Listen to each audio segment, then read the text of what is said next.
हमारा as per the new income tax act section number 102 से 105 आ चुके हैं, जो कि क्या कहते हैं, ये पहले भी थे जिनके नेम चेंज हुए हैं, जो कि क्या कहते हैं कि अगर आप इस तरह का कोई भी काम कर रहे हो जिसमें कि अगर एओ को ये बात पता चल जाए, असेसिंग ऑफिसर को पता चल जाए कि आपकी इस तरह की कोई खर्चे है, इनकम है या कोई एसेट्स है, लाइबिलिटीज है जो कि आपने तो डिस्क्लोज नहीं करी या फिर गलत शो करी है, तो वो आपसे एक क्या एक्सप्लेनेशन मांगेंगे। अगर आप उसको एक्सप्लेनेशन ना दे या फिर उन्हें एक्सप्लेनेशन दी पर वो सेटिस्फाइड नहीं हो पाए तो आप दिक्कत में पड़ सकते हो, तो आपको लग जाएगा भारी टैक्स। ठीक है, तो आप कहोगे कि टैक्स तो पहले भी लगता था और आपने ऐसा कभी सुना भी नहीं होगा कि 99% आप होगे, उल्टा ये तो 30% हो गया था, जो कि प्रीवियस क्या था 60% से 30% हुआ था, बट आप कह रहे हो कि 99% हो गया। तो चलो समझते हैं कैसे। ये पहले भी अगर एग्जैक्ट देखा जाए 60% नहीं था, ये 84% लगता था।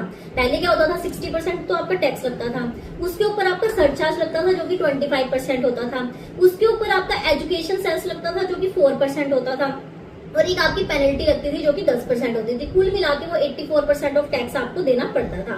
बट अब क्या हो गया, अब सुना तो आप वैसे तो खुश हो गए होंगे कि चलो 60 से सीधा 30% कर दिया गवर्नमेंट ने, तो क्या ही दिक्कत है, उल्टा कम हुआ है। बट ऐसा नहीं, उल्टा बढ़ा है। अब देखते हैं कैसे। 30% तो है ही है, ठीक है, साथ में सरचार्ज जुड़ेगा 25%, साथ में एजुकेशन सेस जुड़ेगा 4%। अब जो पेनल्टी है, आपने सुना होगा पेनल्टी हटा दी गई, जो पहले 10% ऑफ टैक्स है वो अब नहीं लग रही, मतलब स्पेशल जो पेनल्टी थी वो हटा दी गई है। इसका मतलब अब जनरल पेनल्टी लगेगी जो कि 200% ऑफ द टैक्स होती है मिस रिपोर्टिंग के केस में। तो जब वो 200% ऑफ टैक्स लगेगी तो कुल मिला के जो आपका टैक्स बनेगा वो 99% ऑफ द टैक्स हो गया।